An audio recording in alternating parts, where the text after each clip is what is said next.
This segment of the Bass Kayak and Beers podcast is supported in part by Douglas Outdoors, serious rods for serious anglers. Go to douglasoutdoors.com and check out their new lineup of Era rods that retail under $100. Norsk Lithium, the lithium battery that you need is just a click away. Go to norsklithium.com and check out some of the lightest lithium batteries in the market with the best warranty in the business. Mariner Sales, located in the heart of the DFW Metroplex, Mariner Sales has the largest inventory of kayak and kayak accessories in North Texas. You can also shop online at marinersales.com.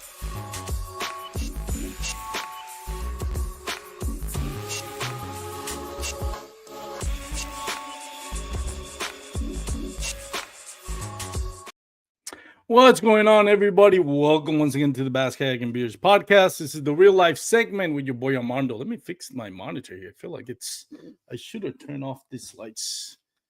That's better. Like I said, welcome to the podcast. We're gonna have a great episode today. This is a guest that was in my podcast when I started year one, and for the life of me, I can't understand why I haven't invited this guy again to the podcast, because it really was, regardless of how many people listen to it, and I can't remember back then, I had like 100 listeners at most, but it was one of my favorite conversations. And one of the people that, when you have a podcast, to me, it's more about connections with people. I get to meet people. I get to make friends, sometimes lifelong friends, and connections that I can go and fish an area or fish something that I've never fished before because that person was a guest on my podcast, and we clicked and we had we started a great friendship, and I learned a lot. And so is the case with Chris Castro.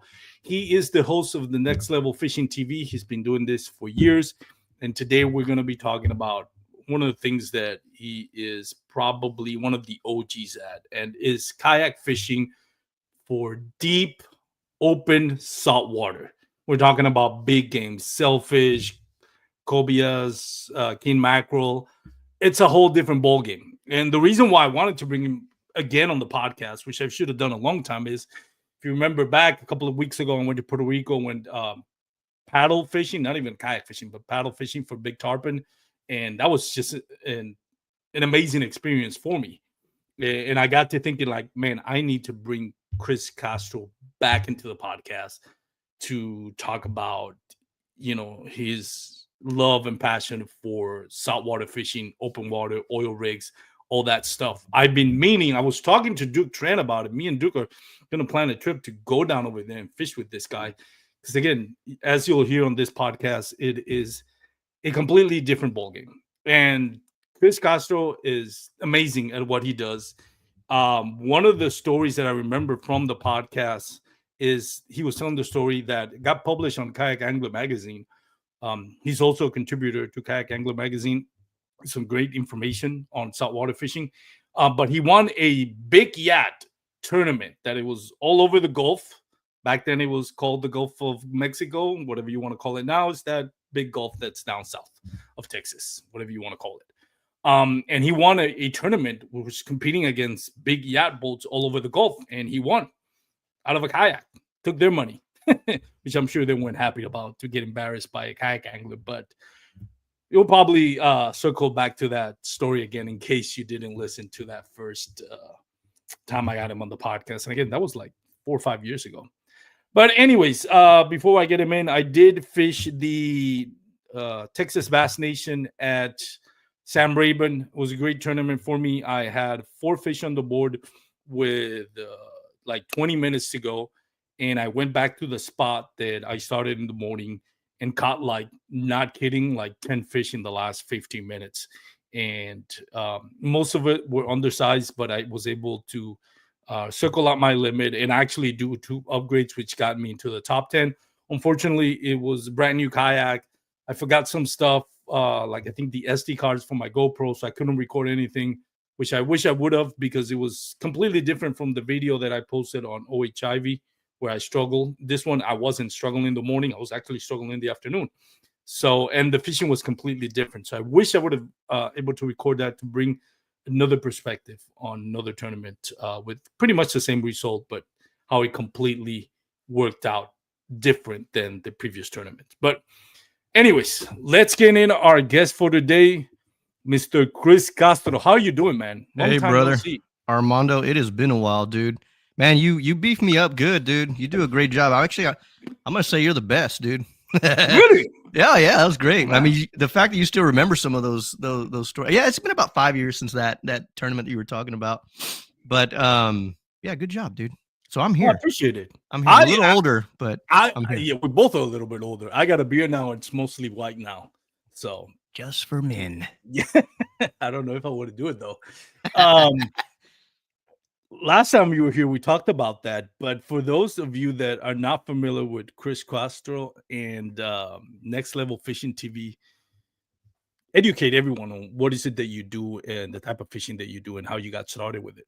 Yeah, so Next Level Fishing TV, there's, I wear a few hats, right? But Next Level Fishing TV, oh man, is a long story short, is a kayak fishing show that has sort of morphed with my journey, right? So, like a typical YouTuber, when he starts, very excited, just going after anything that swims, you document it. Well, back in my days when I started, there really wasn't a platform, right? There wasn't really a lot of people to look at to base a style behind. So, I just created my own style. So, I'm documenting my whereabouts, my catching fish, this and that. But I get bored very quickly when it comes down to certain things, right? So Next Level Fishing TV ended up morphing into this almost vlog style, but a more of a cinematic vlog style of a split off from my journey into tournament fishing, into throwing a dart on a map and just go fishing, into trophy fishing, and into just testing products, stuff like that. Just so I've got all these different playlists, right? And yeah, I still currently do that. Very active on that right now. And I just, not that I got bored of it, but I just wanted to keep growing, expanding. Yeah. I like to stay busy. And probably one of a few YouTubers that first made it into magazines, like you were calling, like you had said, Kayak Angler magazine. So I got a chance to really branch out and use that in addition to everything that I do. So I'm doing the show, I'm writing for magazines, I winning tournaments like that one that you just mentioned, and I get a chance to not only give that story on a video, but I also get a chance to write and it get distributed to all the prescribers that subscribe to Kayak Angler magazine and other magazines too. So yeah, the show is still live, still doing well.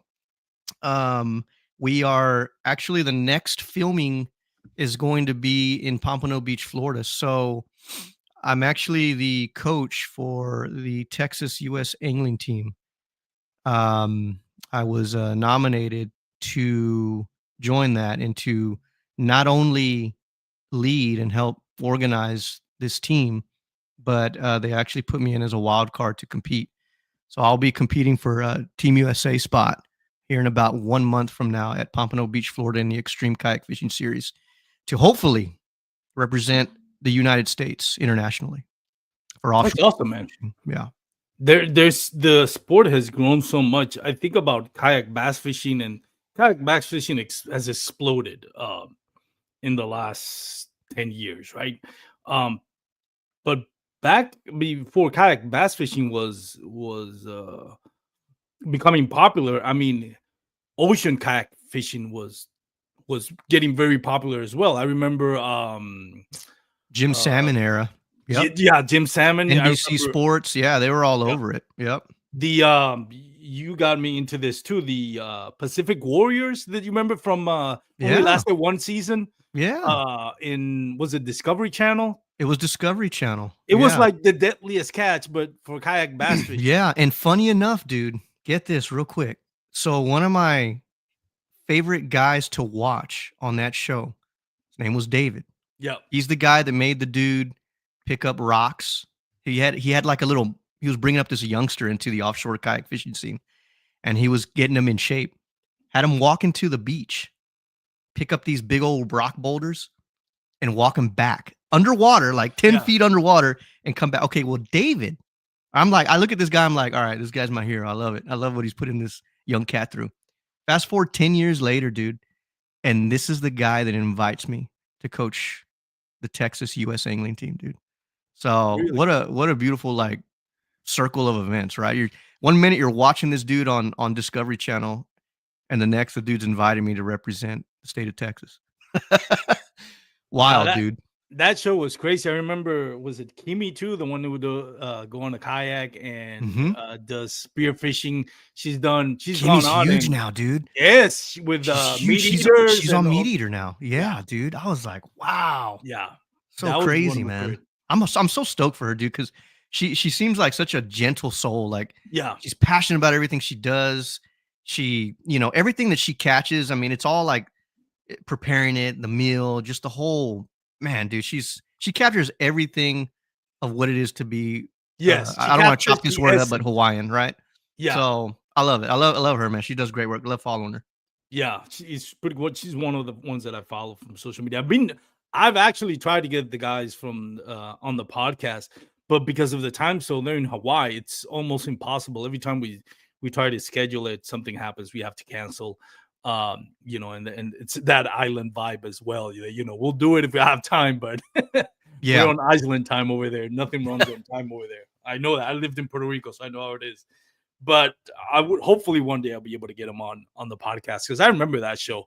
But circling back to that, when I see the growth of kayak bass fishing just exploded, how has ocean kayak fishing, and I'm not talking about the inshore saltwater flounder, trout, more of what you do, which is the deep water kayak fishing. I can understand why the growth is not as big, because it's a lot more intimidating, and obviously not everybody has access to saltwater. Like, you'll have anglers in Utah, Colorado, everywhere in the Midwest that can fish for bass, but only certain population in the United States actually can fish saltwater, conveniently. Yeah. How has the sport grown under your perspective? It's interesting. I'm glad you asked that question. It's a great question. So, I'm going to kind of reflect back to kind of pre-COVID stuff, right? Before COVID hit, the scene was continually growing. We were hitting still tournaments in the hundreds across the nation. Then COVID hit, and when we fell out of it, and we, let's fast forward 2 years after, it kind of stalled a little bit. It was tough to get these guys to come back out, and rightfully so. I'm just thinking off the top of my head, just here in Corpus Christi, most of the guys who contribute to offshore kayak fishing, believe it or not, most of them are out of towners. There's really? Not like, there's not a big, like, I could guarantee you there's not 50 in a population of nearly 500,000 in Corpus.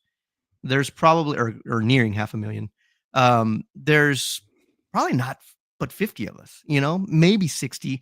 And probably half of that number, they're already old. Like, I'm not old. I shouldn't say that. They're going to be like, hey, I'm not old.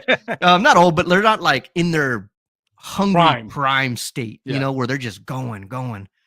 And so a lot of our guys are from San Antonio, from Houston, from the Valley, from Austin. And it's always been like that. And I feel like because the majority of them come in from out of town after COVID, economic reasons, whatever, they just haven't quite made those attempts yet, or as they did before.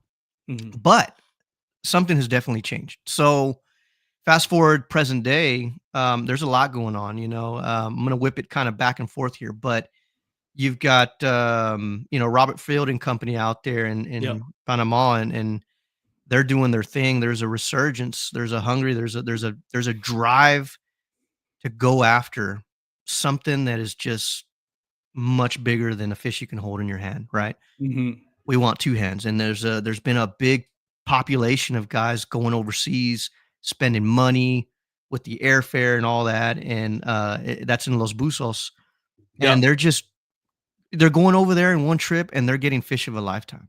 Yeah. Now, I think that's contributed to a lot of the most recent growth.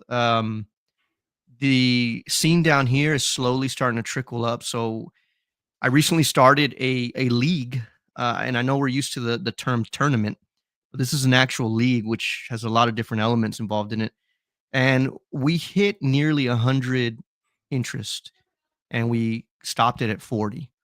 So we haven't seen those numbers in about 3 or 4 years, and a lot of people are starting to talk about it. I think U.S. angling getting involved with the high potential that offshore kayak fishing has a very good chance of becoming an Olympic sport. If not by 2028 in Los Angeles, for sure by 2032, we'll be there. I'm confident in saying that just by listening and hearing all the information that I'm being given. So I'm going to tell you this, dude. Once our scene, right now, we're good, right? We've got our numbers. We're steadily growing because it's hard to get into, like you said. It's not hard to get into, but it's intimidating. It in is. deep water. You got monsters swimming around you. And once this thing hits the Olympics, just mark my words, dude, and you guys heard it here first, dude. The sport is going to take off to levels that you never would have anticipated, because now you got an Olympic opportunity. Now you got something a little bit more to go after. Yeah. You know, now you're fishing for pride. You're fishing for well, some pride, right? Everybody has different characteristics, but you know, you're fishing for passion, dude. Yeah. You know, it's not just money whenever you're going to the Olympics, right? I mean, you can make money, don't get me wrong, but that's passion fishing. Yeah. And to me, the angler that goes for money versus the angler that's there for passion, that just wants to, you know, beat you because he wants to beat you. Those are the dudes you got to watch out for. And I think that's the direction we're heading. And so, you know, to answer your question, it's been okay. It's taken a step back during COVID, like I said, but we've got some wheels now, and I'm really excited to see where it's going. Yeah, it's a fascinating sport, like you mentioned. It's a whole different ball game. Like when you're out there, it just completely changes. Like we were just talking about this, you know, when I go fishing, bass fishing, you know, I'm looking for 5 fish, but you know, I'm hoping for one of those days where I can catch 20, 30 fish and all that, and you don't get tired of it. You go, you know, fishing deep sea, you go for like sailfish, cobias, tarpon. I mean, those are fights of a lifetime. You're good with just one. Like I said, I went down there on a paddleboard. I hooked him to what appeared to be a 35, 40 pound. We didn't weigh it, tarpon, and I was like, dude, I'm fighting for my life here. Like this thing is wearing me out. Like I'm not hoping to catch a 5 limit. I'm good with 1 or 2. Makes you wonder how these guys bring in the 7-footers, right? After you catch a 30-pounder. Well, do you imagine the guy that went, we're talking about that from Los Buzos, that video went viral. What was it, like a 700, 800 pound, not even a sailfish. I think it was a marlin. Oh, Los Buzos. Yeah, those are marlin. Yeah. Yeah. I bet that guy was good for the rest. He might be, if I'm not mistaken. You know, somebody can correct me if I'm wrong on this, but I think that fight took him 10 hours, something like that, right? Yeah, something crazy, dude. It was either 10 hours or he was 10 miles, I think. Yeah, well, yeah, I mean, 10 hours seems a little extensive, but I would for sure at least 6. You know what I mean? Because I mean, I don't know. It's tough to get an official weight on something like that. You just got to base it on experience in your eye. But you know, and then you just leader that thing. You don't bring a 400-pound marlin or whatever, however heavy it was on your kayak. You know, that would just completely sink you. But yeah, what a rush, man. You know, marlin's another level, dude. You know, I've caught a sailfish, right? That's fastest fish in the ocean, and that was fun. But you're right, dude. It's a different experience, right? Because first off, it does wear your body down, dude. All right. I've you know, I'm 42 right now, and I can honestly say that I have 2 injuries, 1 from surf and 2 from sharks. They're lower back injuries, nothing critical or anything. I mean, I can still do whatever, but I have tightness. I have inflation now there, you know, so I've got to eat healthy, got to eat clean, and it won't mess with me. But, you know, I've compressed my back, fallen off of 4-foot waves, and then just coming off of them and slamming straight down. I've also messed up my back on these sharks, dude. You know, it's fun when you catch them once, but you don't want, you know, you keep doing that, dude. you're going to mess yourself up. So it's more taxing on your body. And the safety aspect, when things go wrong, it's 0 to 100 real quick, dude. So I made a post early on my social media that, offshore kayak fishermen exemplify safety at the highest level because we have to, dude. Yeah. Nobody's going to be out there. 911's not going to drive out there and come rescue you, dude. You've got to, it's do or die. You got to take care of yourself, and you got to have a float plan. You got to rely on buddy systems. Got to have your VHF radio, bilge pump, PFD, first aid kit. The list goes on and on. And so, I get it. It's that part of the sport is slower growing because it's more to think about, more to process. But once you're in, good luck, dude. You're going to be a junkie real quick, especially if you have a great time out there. Yeah, no, like imagine, like I'm telling you, once I hooked into our tarpon, I'm like, bass fishing. Now, I still love bass fishing. It's still my preferred word because I can enjoy, if I'm catching fish and I'm enjoying the day of like, a good 1 minute fight and something like, I'm good with that, right? But when you're talking about, it's not a whole day thing, I don't think. When you're going out there, you're looking for just that one big bite. Right. And it's also the fact that, bass fishing is more like complicated, more cerebral in the sense that you have to break it down. You have to look at maps. Not that you wouldn't have to do that on I'm assuming, I've never done it, open water ocean kayak fishing, but I'm assuming it's more of a simplistic approach where it's more bass fishing is more like in the details. You have to really prepare for how to find them, how to target them, and find out how it works. Whereas when you go to the ocean, dude, it's like anything can bite. You don't go out there thinking, well, I'm targeting bass and I'm going to use bass lures. Whatever you use, it could hook up any of 1,000, 100 different species, and any one of them can take you down if you're not careful. Yeah. That's, I think, what's the most exciting about it. That's the difference, I guess. Yeah, there's more athleticism. Yeah. Well, so what's funny about that is, so speaking in light of the new NLF Professional Kayak Fishing League that we've started, we have a couple bass guys that have entered, right? One of them, Brian Scarberry, Hobie BOS national winner multiple times, right? I just found this out. Dude's got tattoos of every lure that he's won a check on. It's crazy, dude. Brian Scarberry is a special dude. Well, what's funny about this is he's bringing his bass mentality to the offshore world, right? So this dude's life scoped out and everything, and he's having a hard time with it. Yeah. In light of what you were saying, right? So there is a difference, right? I mean, I don't know what the cone is on these live scopes, but you got fish out there that can book 30 to 60 miles an hour. To see something like that is a little bit more difficult. But I will say this, anybody listening that is looking into getting into the sport of offshore kayak fishing, there is strategy to it, right? There are patterns, and you become an observer of the little things, right? Like the bait, the ripples on the water, the birds, the structure. It's just amplified and it's different. But, I can tell you based out of experience, let's go back 5 years ago, I knew when these kingfish were biting during one of the Ray Del Mar tournaments.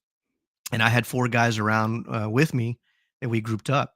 And for about 2 or 3 years in a row, I fished with these guys, and I had it dialed in so well that I could tell them what direction they were coming, at what angle, and what time they were most aggressive, and how to position, right? Don't drift into the way that they're hunting. Go ahead of all that and drift with them. Otherwise, they're going to see you. They're going to go around you.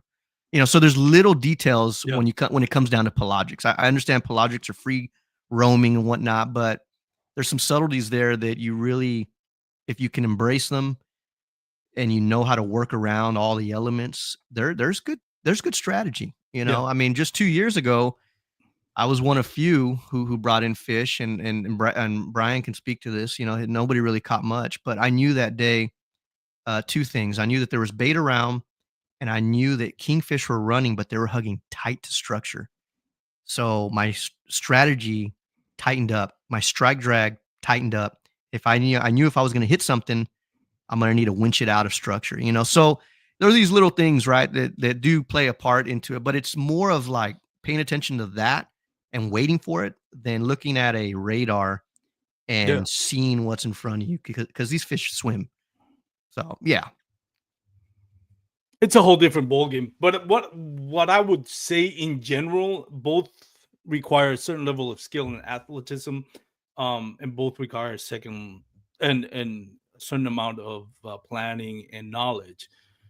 What I think separates the offshore kayak fishing, yeah, I would say you have to be an athlete for that one, or at least at some level of degree to fight, those fish and to venture off so far, Oh yeah, even if with a 100%. motor and to deal with the elements.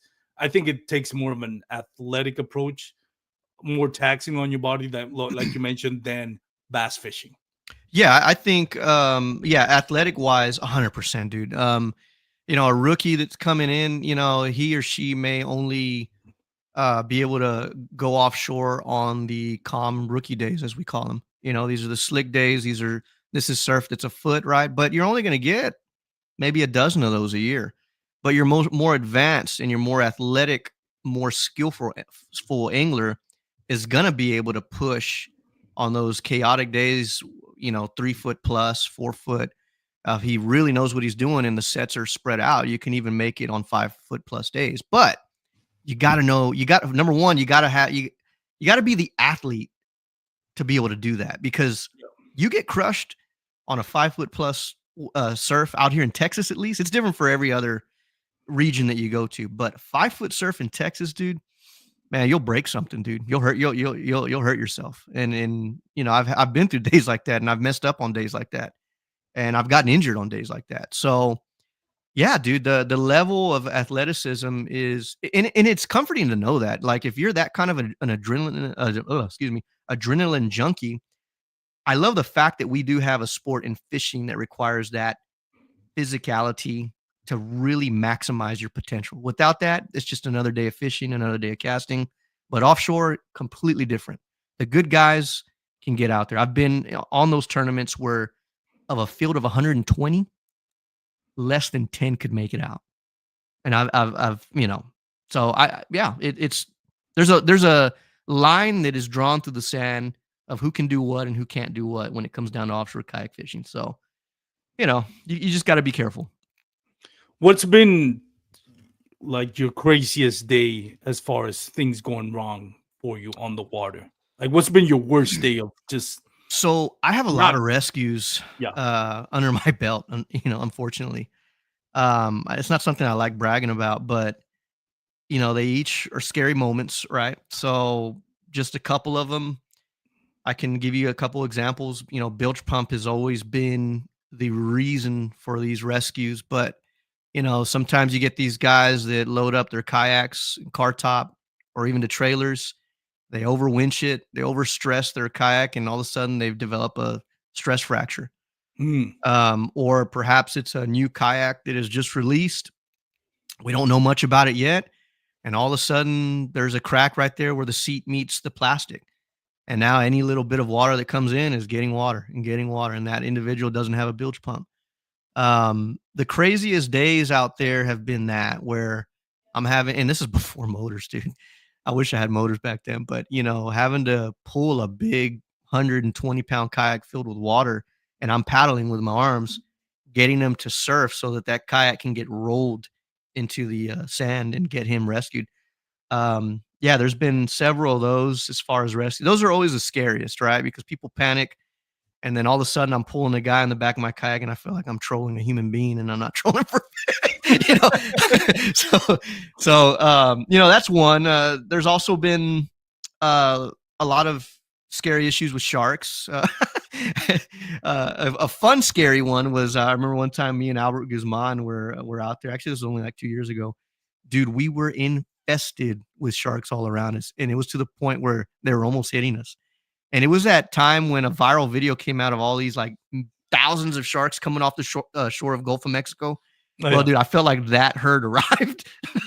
And we were moments from off the sand, but they were everywhere, dude. And I just, any little lure that you threw in there, I didn't want them to aerial assault on me. So those are scary moments. I've had smarter sharks, like to me, the shark that scares me the most here in the Texas Gulf Coast is the mako. So Really? yeah, dude. So the mako is a different animal.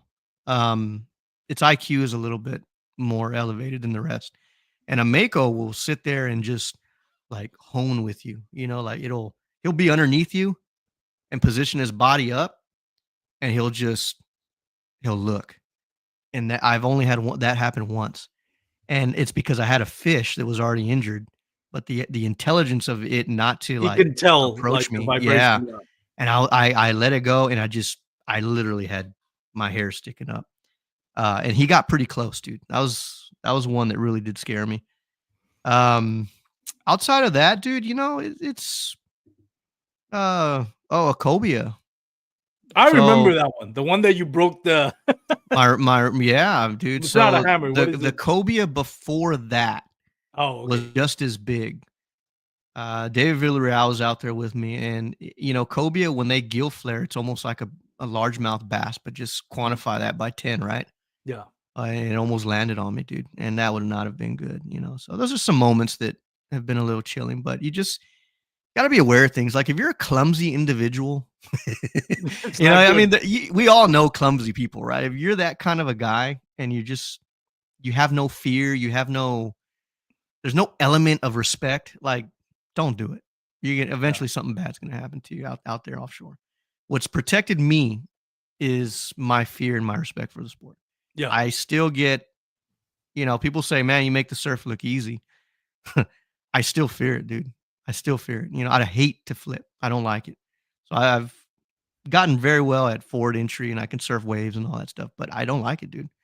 But that's part of what has made me good. It's the level of respect I have for it. So Yeah, the ocean it's another level. I remember when I used to surf down in Puerto Rico, I was a beach called Mingo's Wedge, right in the central coast of Texas, and I got caught in what they call the inside, is where it's like where the wave breaks, and you never want to be caught there. Like you oh, take a yeah. you need to get out of there. And Right. I got caught in the inside. I had like wasn't even that big of a wave. It was more like a 4 5 foot wave just break on top of me and just completely submerge me all the way to the reef and just throw me like a rag doll where I had no control of. Did you lose of orientation of where you're at?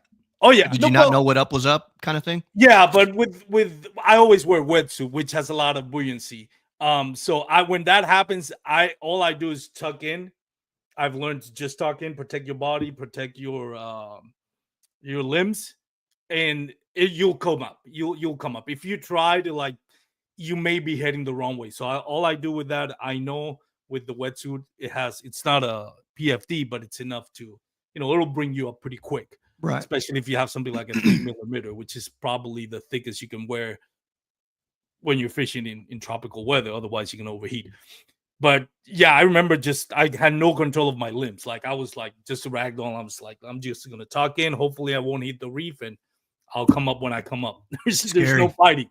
That's scary You're stuff. really at the mercy of whatever the wave wants to do, Oh yeah, 100%. and you have to have respect for that. I remember when I came up, I was fishing one of my best friends, and he was like, "Dude, you are shaking." I was like, I could not stop shaking. I was like, but it made me respect. I didn't get off the water. I would still went in. I still caught some waves, but that was the eye opening. It's like, all right, we're not in Kansas anymore. This is not something you play with.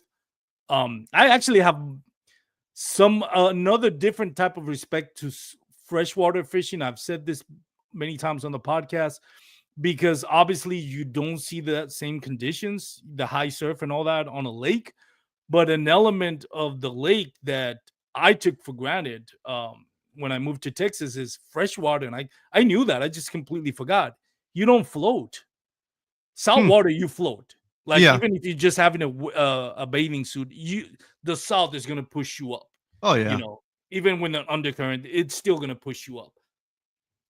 Freshwater. I remember the first time I fell out of a kayak, I had some boots on and I thought I was gonna drown because I didn't float up. I was waiting to like, all right, I'm just, you know, paddle, Huh. doggy paddle to the surface. I'm like, oh, I'm not moving. Like I Interesting. completely forgot. It's like I am not floating at all. Like if Wow. I don't, so that made me kind of that level of respect to for freshwater fishing. It's like, all right, I may not see the conditions, but now I understand why people on lakes drown so much That is because crazy. I didn't you know don't that. float. You don't float at all. You just Wow. sink, especially when you're wearing clothes because you're not, surfing. You're like you got your fins. But when Right. you're fishing, you may have shoes. You may have clothes that's gonna weigh more. Huh. So different element, definitely. Interesting. That and on the coast, we eat a lot more tacos. Yeah. So we float better. Austin down is tacos everywhere. It's funny. My sister who's from Puerto Rico moved to Austin, and she's like, I asked her like, "How do you like Austin?" It's like, "I love it, but God, this is like this obsession with tacos. Everybody wants these tacos." Oh yeah, no, from We're Austin eaters. down, Oh, that's yeah. the taco line right there. Yeah, 100% we are eaters. So let me ask you this because you mentioned on kayaks that get water in. What kayaks would you endorse that are good for this type of fishing? And what kayaks should people completely not even consider getting Yeah. on this type of water? Man, that's a great question. Things changed drastically in the offshore world. So, any kayak can go out there on a super calm lake day, no surf, yada yada. It's just like going out on a lake, right? But um things can change quickly out there. You're miles out, storms come rushing, and you ain't outrunning that storm, dude. You're gonna have to bear with it. So Yeah. yeah, there are certain kayaks. So one of them that I would endorse, my favorite one right now. Of course, I'm biased, guys. I'm just gonna throw this out there. I am on Old Town Kayak Fishing Team, but all that aside, the one that the one kayak, dude, I cannot get rid of is the Old Town Salty, but now it's been rebranded to the Malibu Ocean. Man, somebody correct me on this. I should know this. The Malibu Ocean Kayak. So it's basically the same thing. They just renamed it. Um, that is a kayak that has a high rocker, right? So typically in the offshore world, you want these kayaks with high rockers to help pierce not only through the surf, spread out, your water and all that, but they also double down and have effect when you're surfing in. And I know a lot of guys don't. A lot of guys like to come in backwards. But if you accelerate an actual legitimate offshore kayak with a high rocker, but you have to accelerate it, you will force more water to distribute outwards, and you will actually get bow recovery, and that'll help keep your nose from digging. So a lot of guys say, "Oh no, you're not supposed to be going forward and this and that. You're going to telephone pole," and that's true. But in my experience with surf, that's only true substantially when you don't build speed. A lot of these guys in Texas, especially the OGs, one of their biggest mistakes is they're babying their entry and they're looking back, right? They're looking back. They're looking at these waves and they almost want to find like that sweet spot where it goes underneath them and passes. It's the worst thing you can do. In order to really utilize a hole design, you really have to get forward momentum so that bow can recover once it hits, and then you can start broaching, bracing, whatever. That's more technical stuff. But the Old Town Salty has that base design, but it's a pedal kayak. So yeah, there you go. There you go. I wanted to Perfect. show that because maybe not a lot of people. I know what a rocker and what's the opposite of rocker because of Right. Yeah. snowboarding. Exactly. Snowboarding is There you the same go. thing. But Perfect. for Yeah. those that may not know what a rocker Yeah. is, So the salty is kind of like, I would put it, I'm glad you put this up. It would be like that moderate rocker, right? But the challenge with, it's a pedal drive. The challenge with pedal drive is you still have issues going forward into the surf because you have resistance, right, with that drive. But the good thing about it is it goes and punches through surf amazingly. Now, one cool thing, the reason I love anything that with the drive doesn't necessarily have to be salty, but that actually has a legitimate offshore hold design. But the one thing that I love about it is I can go out there on those 2.5, 3 foot days and disengage my rudder, start pedaling backwards, and I'll actually use my blade for my rudder to make sure that I'm always forward facing and piercing straight to the middle of the surf.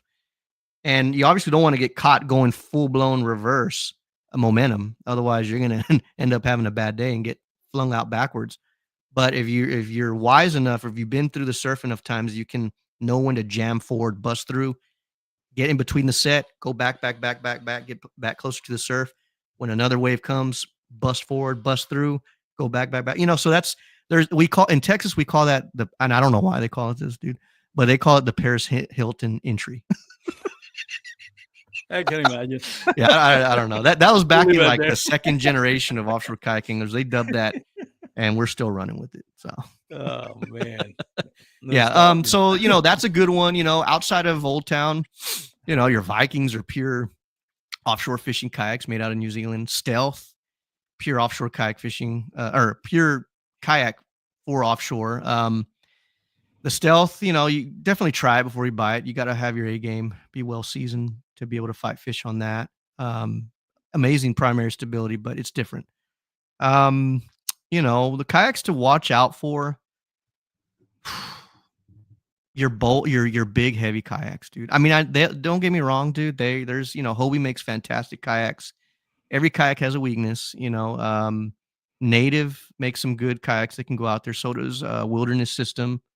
Is Native still around? I just dropped. Yeah, they merged with Bonafide, but yeah, they're still around. Oh, okay, yeah. So, so when you're talking about those are not particularly, they're not particularly designed for it, but they can take you a little distance before you really start to appreciate, or at least start questioning, what is an offshore kayak, right? They have some models in there, and if I'm not mistaken, I think Vibe just released an offshore kayak. I don't know the name of it, but I looked at it, I saw it, and that thing actually has a legitimate hull. I'm curious. I mean, I don't have any connections in Vibe, but I know that actually caught my eye, and I was like, wait a minute, this kind of looks like the Trident. Curious to see how that does in the future. So searching for it now. Yeah, it's new. If any Vibe guys are out there, drop it down there in the comment. Shearwater? No, it's not the Shearwater. It's a brand new name. No, it's not the Makana. It's a brand new name. It's let me see here how they classify it. If Joseph Pearsons was on watching, he'd be able to call it out quick, but it's Hydra. Yeah. Somebody's calling it Hydra. Corey Ogle says Hydra. Okay, so that kayak right there has potential. I don't know, I haven't been on it, but I can look at a kayak and know if it at least has the design, right? And so that has a high rocker. It's got some when it sits in the water, it has some similarities of the Trident. Yeah, so got it. Let me. Yeah, I think this is it. Let me share that screen real quick. And also whipping back to drive systems, Old Town. The Salty isn't just the only one. Yeah, there you go. Old Town Salty is a good one, or the Malibu Ocean Kayak, as it's been rebranded. They make an EPDL version of that. The Big Water 13.2 is also a wonderful offshore kayak. It's a little bit bigger, but it does its job. Has probably the most sustainability as far as speed. Salty is the fastest, but it's not the fastest sustainable. The fastest sustainable, in my opinion, is actually the Big Water 13.2. So Ocean Malibu. Thank you, Jonathan. I just saw his comment there. Yeah. So Ocean Malibu. Yeah, that's in one of the OGs, right?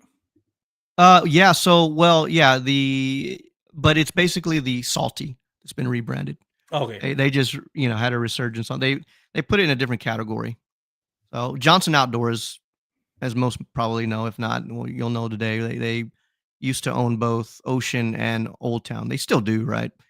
And they brought the Salty over to the Old Town fleet, went a couple years, and then put it back on the Ocean Malibu. So it's the same hull. Everything's the same. A couple little tweaks here and there, but a wonderful pedal offshore kayak that's beginning to build some steam down here on the Gulf Coast.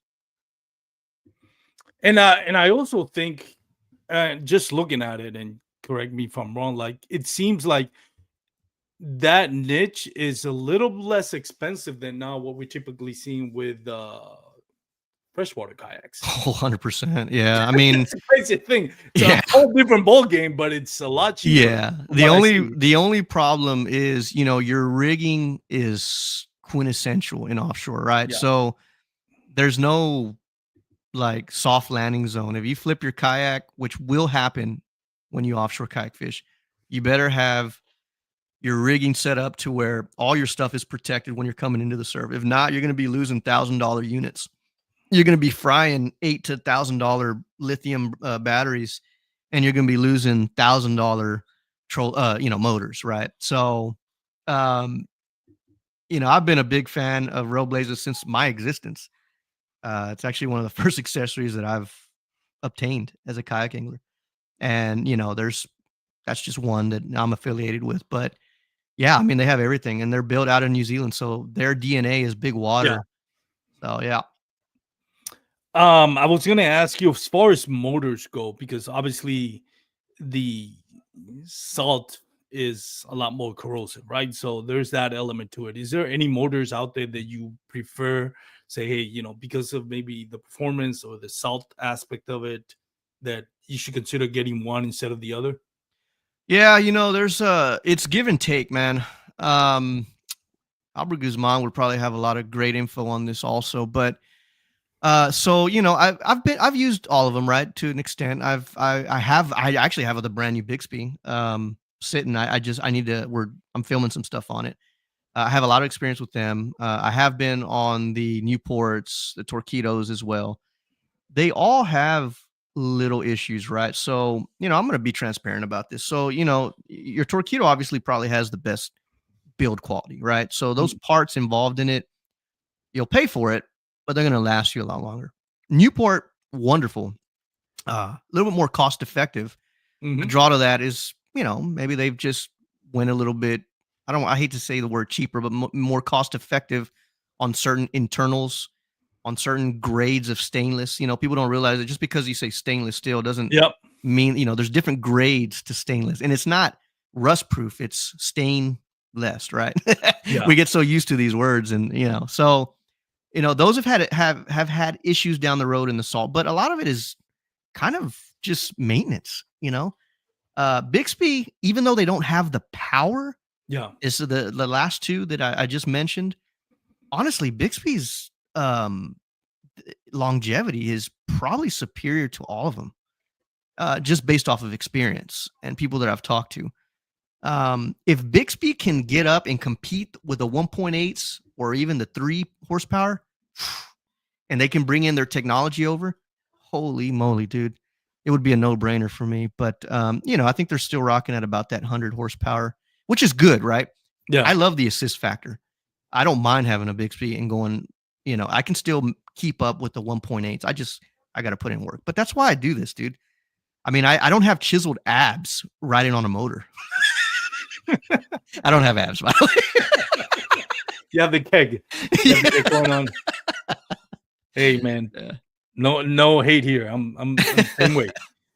Never had him. It's too late to get him. Yeah. But yeah, that's interesting because I know Bixby. I've never seen anybody on a kayak fishing tournament rocking a Bixby, and I'm not saying I've never tried them, so I don't know how good or how bad they are. But I know you've been repping Bixby for a while, so I appreciate your intake on it, because it's one of those brands that it's funny how some brands kind of relate more to ocean kayak fishing and others more to freshwater kayak fishing. But that's a good point, and I appreciate you being transparent about those things. Those little things about how some brands may use a different grade of stainless steel, because that is something that I've learned over time that you learn, especially when you're buying kitchen utensils and all that, and it's like, yeah, stainless steel. It's like, yeah, there's different grades to it. Some of them are going to last you a lifetime. Some of them, they may say stainless steel, but they're not all that great. And you have to learn those things in order to, kind of save money, I guess. So I appreciate 100%. your insight on that. Yeah. That's pretty cool. Yeah, what is if somebody's trying to get into, this style of fishing, which open water, ocean, what are the things they need to have on their kayaks, and what are the things they need to consider as far as safety? Oh man, that list is pretty large. So critically speaking, obviously you want at least a Type 3 PFD, NRS Chinook kind of style. That's no brainer, right? Everybody should have that offshore. A manual bilge pump, which is pretty relatively affordable. You know, you can get. I use the one from NRS. I think those are like $9 or something like that, or $20. You definitely want to have a self bilging, right? You're out there. If you got a little stress fracture, you'll be all right. You just need to. If it's not too huge, you'll be okay. You just need to be able to continually get that water out of your hole, or if you have a hatch that just is notorious for taking on water, or if your flush mount holders, you know, just came out a little loose out of the factory, and every time you are rolling on a wave, you're getting more water in, more Yeah. water in. You know, you can build water. It's pretty common. You want a way to get that out and to keep yourself light as possible. First aid kit for sure. You know, these fish offshore, they have teeth. Um, if you've never been sliced open by a king mackerel, for example, you don't really have a respect for it yet. But the day that you do and you realize how easy that happened and how deep that went and how you didn't even feel anything, you're just bleeding, then it'll give you new perspective of, okay, I need a first aid kit, or I need something. If I get sliced, I need to make sure to compress it so I can get my butt back to the sand and get some medical attention. Your VHF radio, you know, that's your lifeline. We all have them. On my tournament that we just started, league, got to get used to that. That we just started. We make it Mandatory, a right? mandatory, dude. Yeah, I mean, you can 16 or 9. You know, you basically call the Coast Guard if you need something. Quick What else? question. Yeah. Let me interrupt you quick. When you're doing that type of fishing, when you're going to like oil rigs and all that, do you have or should you call? I know that sometimes in certain situations you call the Coast Guard or some department that deals with that and says, "Hey, I'm gonna be here. I'm gonna go this place to fish in case something happens." Does Is that still a thing? Was that ever a thing? I've kind of heard that's something that some people do, but I don't know if that's I'm I'm sorry. completely What do ignorant you? about it. Yeah. So what do you mean by that? But you mean by having like an identifier of where to tell these guys where you're at?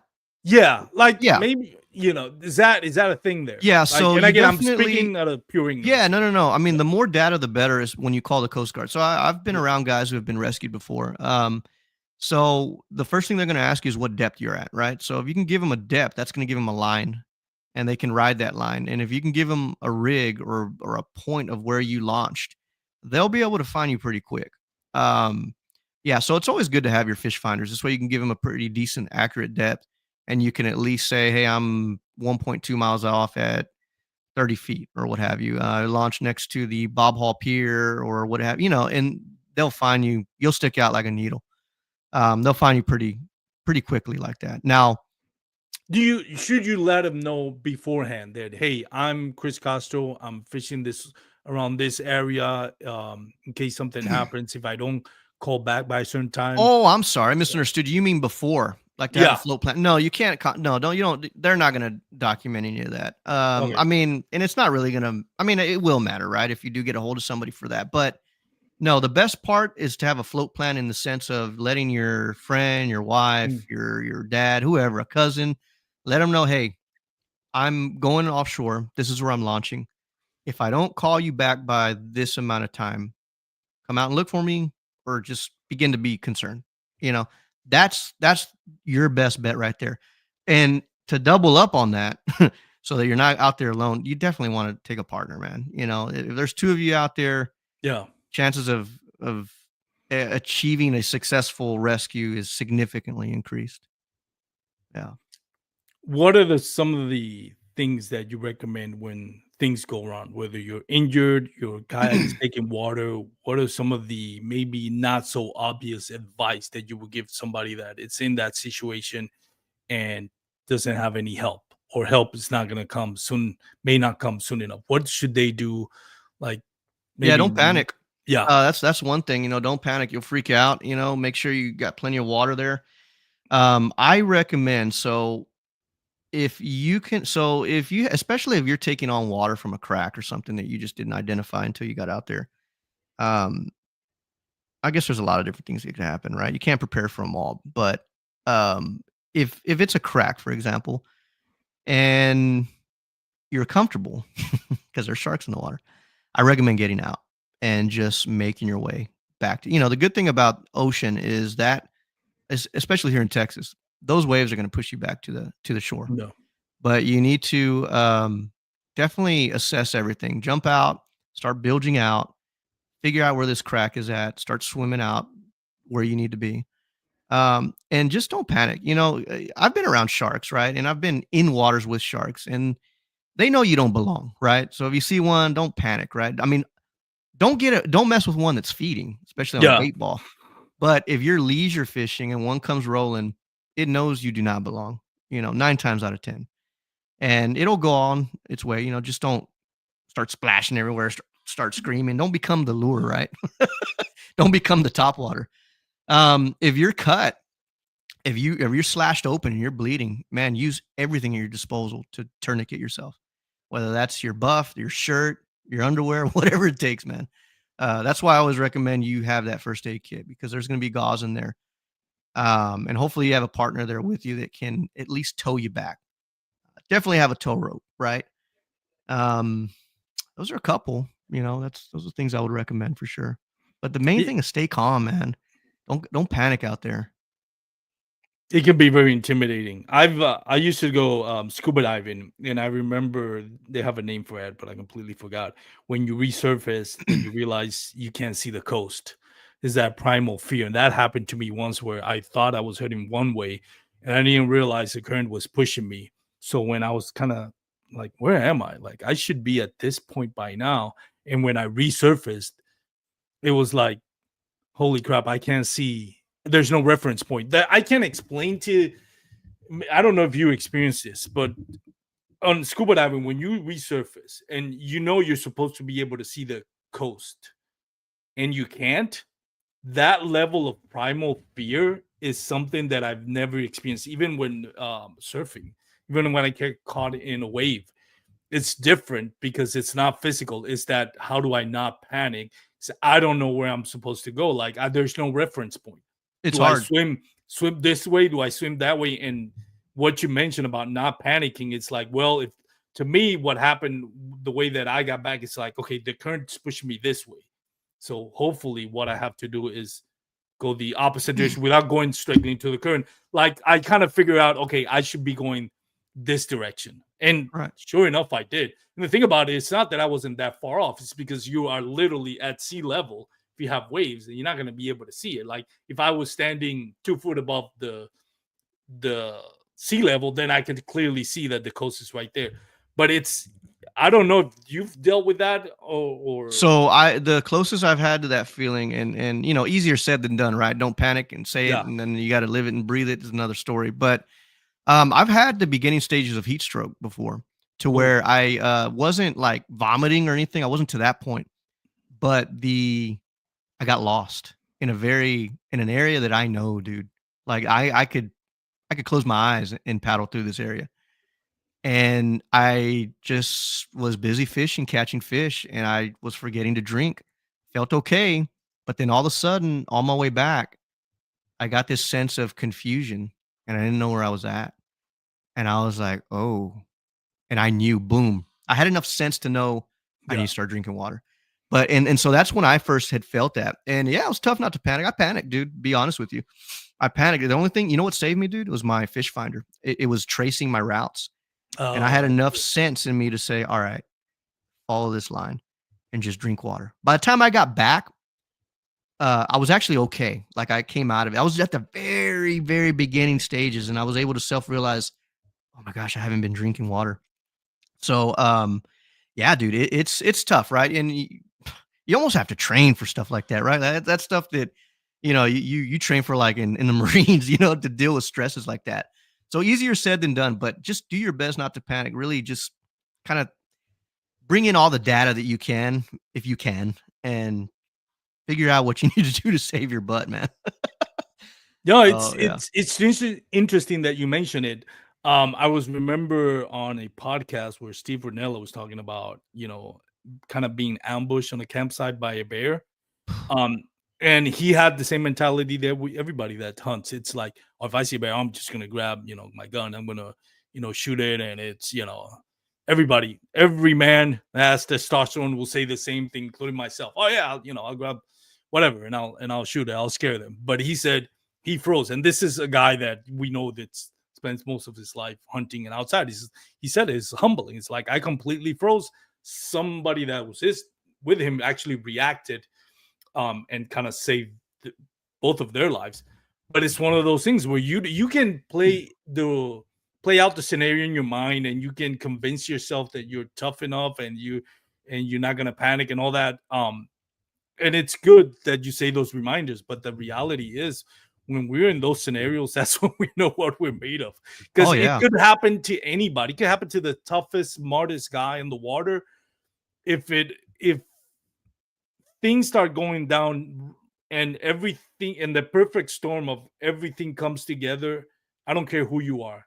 We're all susceptible of panicking and freezing in that time, and at the time where we need to act and think.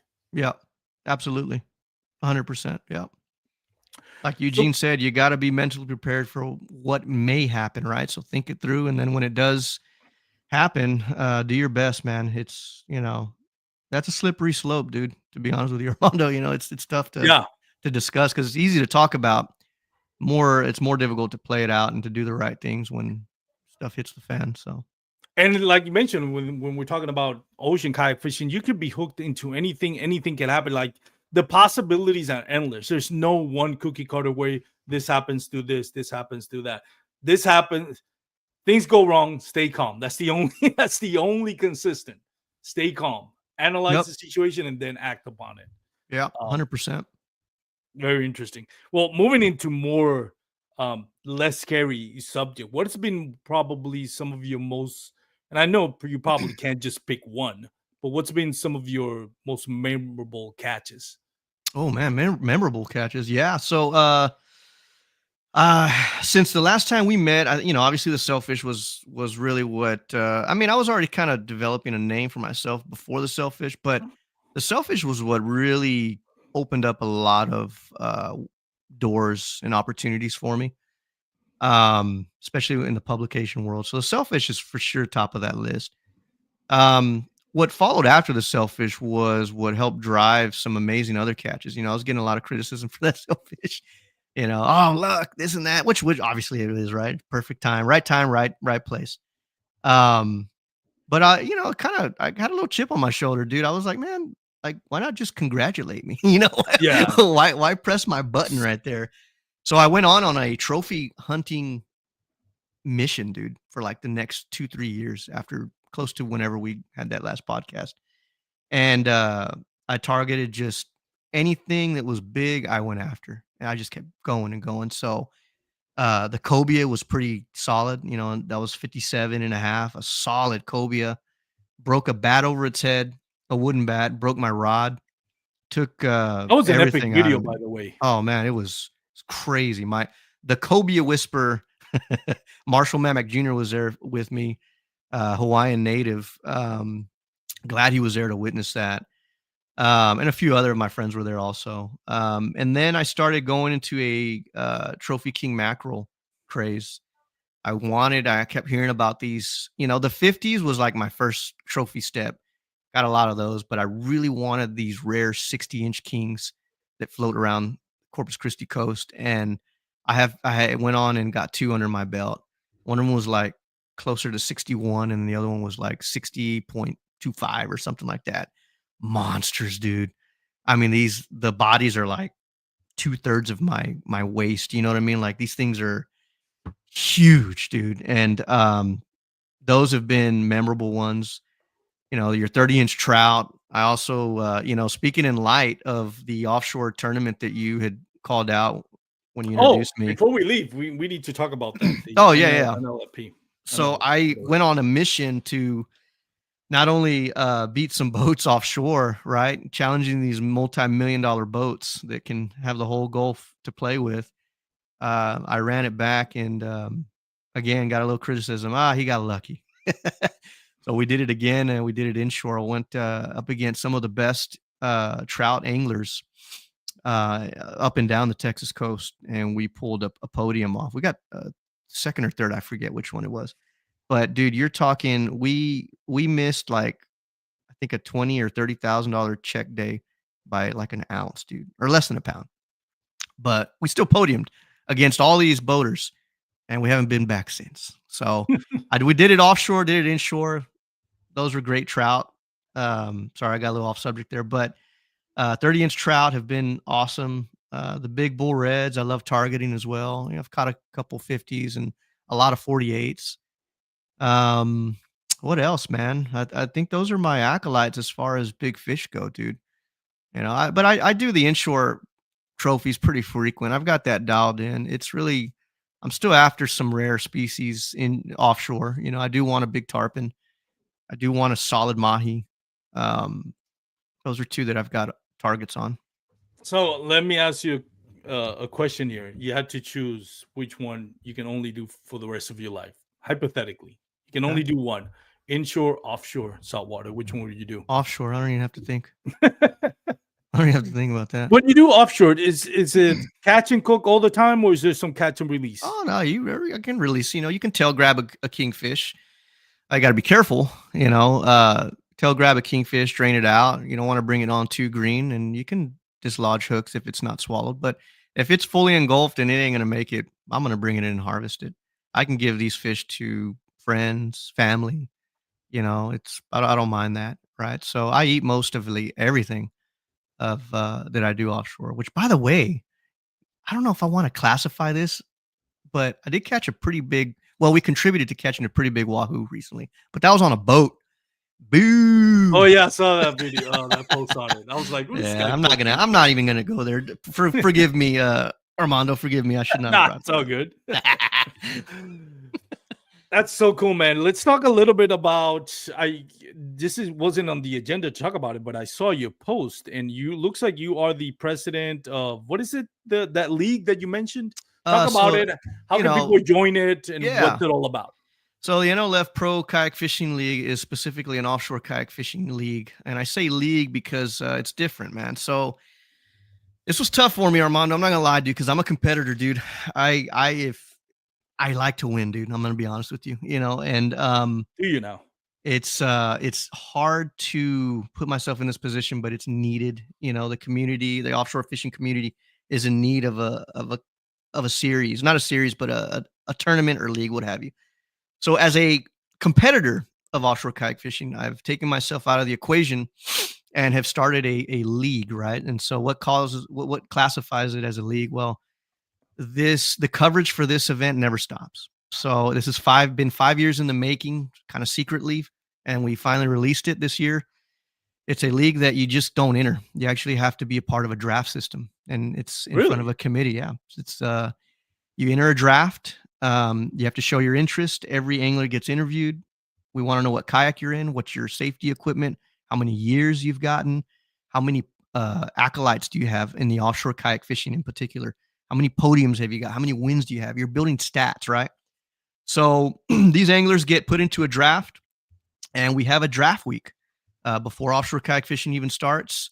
In front of there's a committee involved. They vote you, and if we open it up to 60, 70, 80, and there's 120 anglers, only those 80 are going to make it, or whatever the threshold may be. Now, once you start, this is where things get interesting.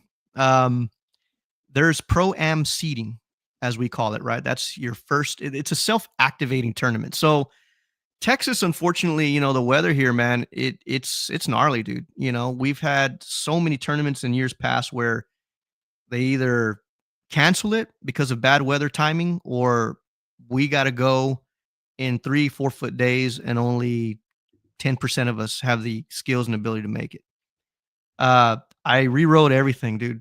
I dumped everything that we've known here in Texas, rewrote it, and built it from scratch, and just through my mind.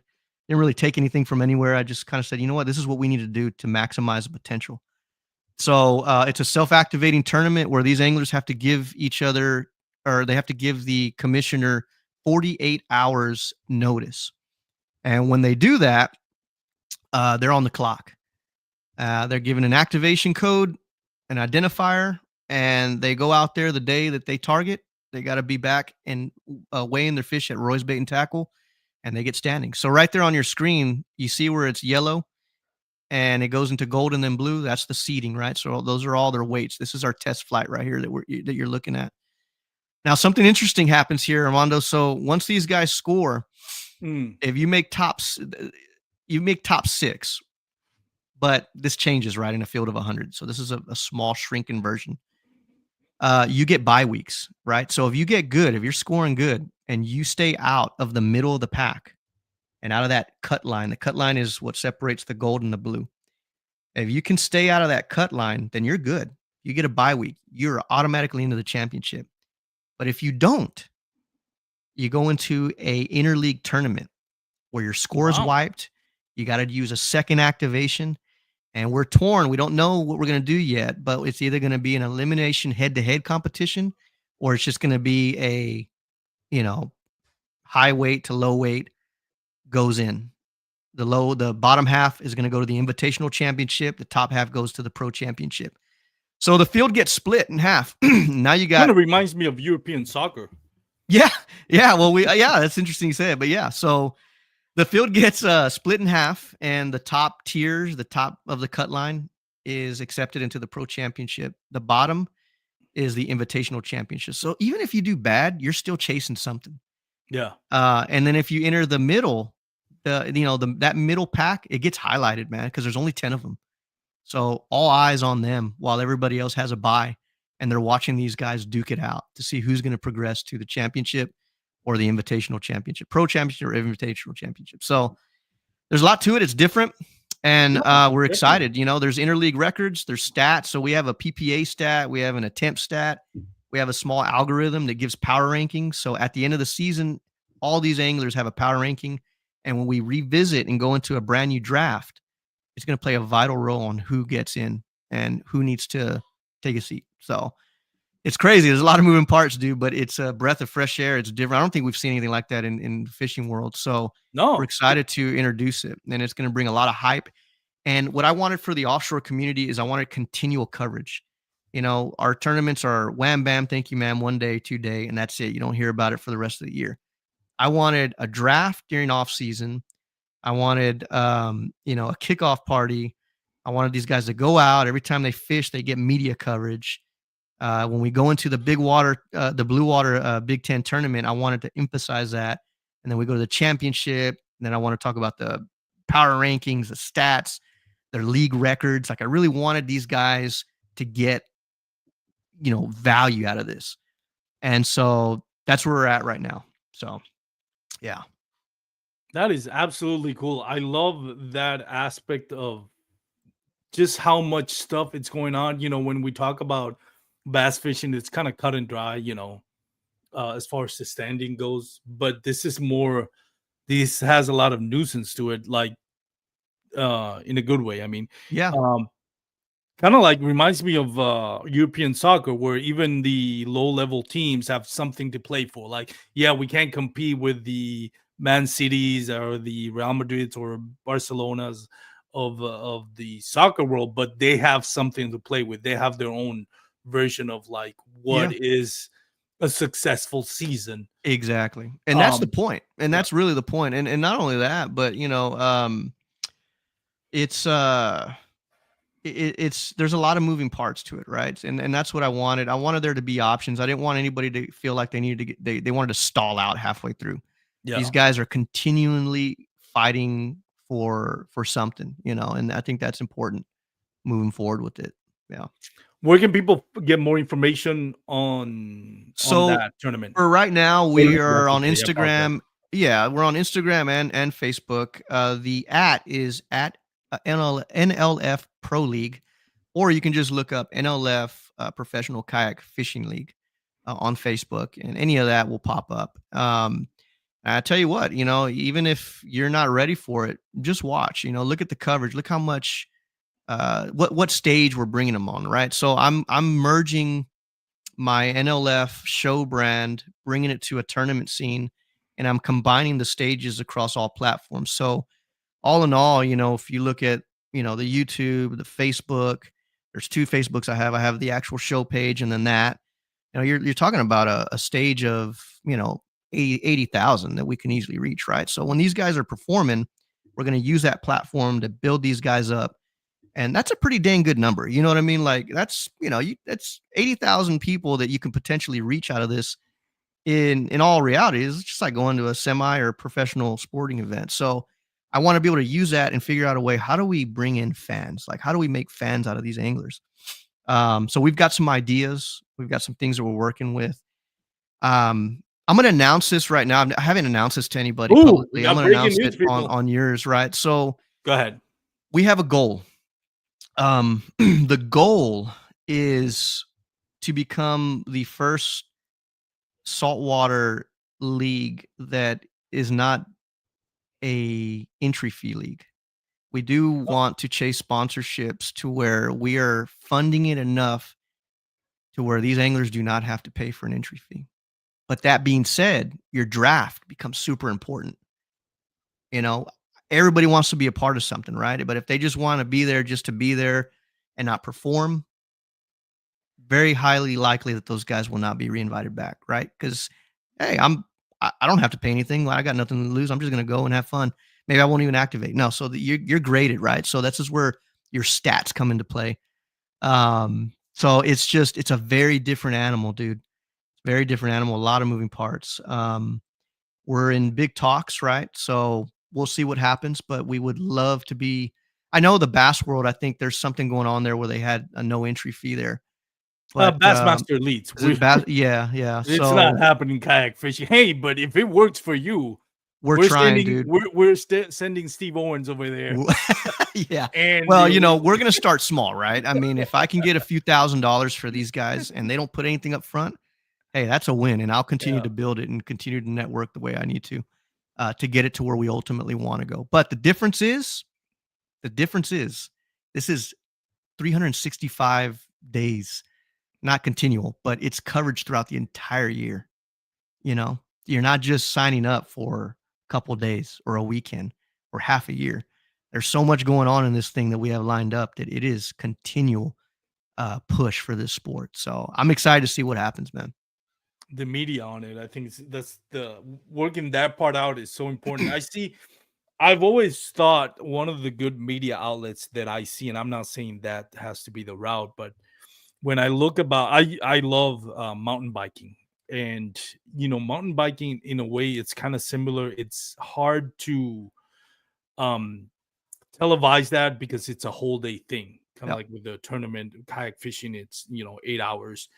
So if you ever watch Red Bull TV, one of the things they do, it's like they'll go live with the whole show, and most people won't watch it, but then the following day they'll have it all edited out, and there will be the highlights, each of the winning runs and stuff like that, and that gets a lot of views.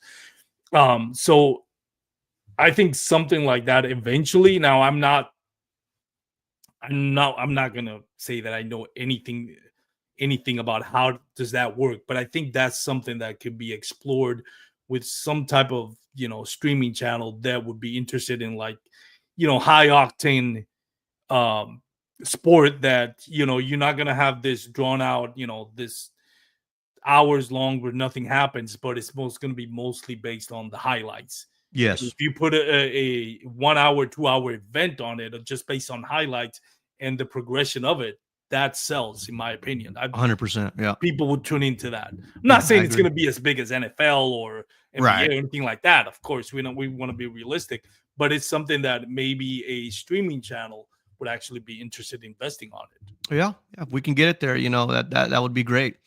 But baby steps, but big baby steps is the goal. Yeah. So I'm excited, dude. It's different, and we'll see what happens. Yeah, no, exciting to see it, man. Before I let you go, because I've had you over an hour, and I want to be conscious of your time. I know you're a busy guy. Oh, you're good. Where can people follow you and watch your content? Yeah, so at Next Level Fishing TV, that plugs into my fishing show itself. At NLF Pro League points to the NLF Professional Kayak Fishing League. And I'm on YouTube, TikTok, Facebook. I've got multiple accounts on Facebook, one that's catered towards show. If you want to follow me personally and watch all my amazing tacos, my fish tacos, you can follow me at Chris Castro Fishing. I got a story about them. Go ahead. Yeah. And everything else can be found on just about any other platform. So I have that name at Next Level Fishing TV across the entire social media platform. So yeah, Go simple enough. follow it. Even if you're not a saltwater kayak fisherman, the content is pretty awesome. Next Level TV is pretty awesome. Super high octane. You do a great job of narrating all the, your videos, and it's super high quality, and I love it. Thank And you. I love your how you just how you edit it and narrate everything that's going on. I don't Mhm. know. There's something about the way you present it that it feels like genuine, it feels organic, and at the same time, it feels that is exciting. Thank you. Like you Appreciate it. mentioned, high octane. So you do a great job of it, man. So going back to the fish tacos, I have a story. I think I told you this before. By the way, Charlie, this did say something here that I wanted to highlight. It says anglers can choose to stream with GoPro or Starlink. I've heard that may be a route that bass fishing is going. I know Kayak Adventure Series has done something where if you take the footage from your GoPro, you can win something else. So there's got to be an incentive for people to take GoPros and record. And because I know a lot of people don't like to share their spots, that's some bass fishing open water, maybe something different. Starlink is very expensive, but I've Charles, heard, thank you for that. You just gave me an idea. yeah, Starlink. I've know Fluke Master has talked about that. Gene Jensen, bass fishing, about using Starlink to go live. I don't know if he's done it already, but I know he's talked about it. But anyways, the fish taco story. I went with my brother-in-law to South Padre Island. We hooked. It was guided fishing. It wasn't kayak fishing, but we got some nice redfish. And I remember a recipe that you posted on like the shoulders of the redfish. And I even told the Yeah. guide, hey, I want you to cut it this way. I need this. It's like, yeah, not a lot of people eat that. It's like I saw a video of a guy who fishes around here. So Corpus Christi, and I want to try. So the guy's like, I'll clean it. I don't know how to describe that part of the redfish, but it's kind of like the shoulders, right? It's kind of like a butterfly. Yeah. And Yeah. I got it, I freezed them, got them home, I can't remember if it was a YouTube channel. I didn't have all the ingredients, but I got most of them. And I did exactly what you did. I air fried them. My wife loved it. She thought it was the best fish she've ever had. And I'm like, I'm sure I didn't do it justice because your recipe looked awesome. But thank you. I don't know if I ever told you that. No, I've never. No, you never told I me that. That's awesome. I, I'm glad. I I'm glad. completely forgot to tell you that. Yeah, so It we was call those amazing. throats. It's the Throats, yeah. yeah. I mean, it's kind of sounds nasty to say a throat, right? But yeah, it's basically a super tender part, right? So it's right below the gill plate, and Yeah. it goes all the way down to the breast line, and you can split it open, and the meat there is just super tender. It even is textured a little bit different. Yes, Like it's a little the bit meat oily. runs. Yeah, Yeah. yeah, yeah. So yeah, it's definitely the saltwater secret that everybody always overlooks. You can't go to a restaurant and order that. You know, nobody's gonna be No. No, but even the butterflying. guide is like, I've never cut it that way. It's like, can you? And he's like, yeah. He's like, I'll try. I know what you mean, but I never cut it that way. So I was like, all right, this is gonna be good. It is gonna be good. It's gonna be suck because, but No, it, that's it wonderful, was man. really good, man. It My was my catch really and good. cooks, dude. You know what's crazy is I spent all this time with editing and adventure story. My catch and cooks have probably the most nonstop, consistent views of anything, dude. If I was to redo it all, I would just become like chef next level fishing or something. Well, Because Kimi those does do the same so well, thing. dude. What's that? Kimmy does the same thing. Like her Really? videos on, doesn't she do it? Like, well, I saw it on Meat Eaters. Oh yeah, yeah, yeah. Yeah, yeah. I Kimmy don't does know. now. Yeah, Yeah. yeah, yeah. No, and it's people love to eat. I mean, hey, if you're gonna target something that people got to do. We gotta eat to live. I can't do it on my bass fishing channel. I would get Oh yeah, yeah, that's yeah. something that's unspoken. I'll get canceled immediately Oh, if for I do sure. that. That's funny. All right, Chris. I really appreciate you taking the time to come up to the podcast. We'll keep in touch, man. I'm going to talk to Duke, and I'm going to head down there at some point, man. I would really love to do that. I think that's a fishing experience. I may have to rent or borrow one of your kayaks. I don't know. Man, dude, I've got I got a like several PA kayaks for 14. you. Can I Oh take yeah, my? that's fine.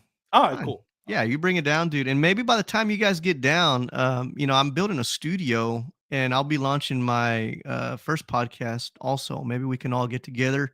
hunker in the studio and have a little chat after You that. used to have a podcast. What do you mean your first Well, I podcast? used to have like a live thing, Yeah. right? You know, it was tied to my YouTube channel, but this is an actual like produced podcast that I'm going to be doing.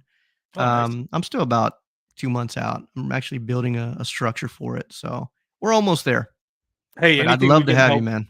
Yeah, no, and anything I can help with promoting it, let me know.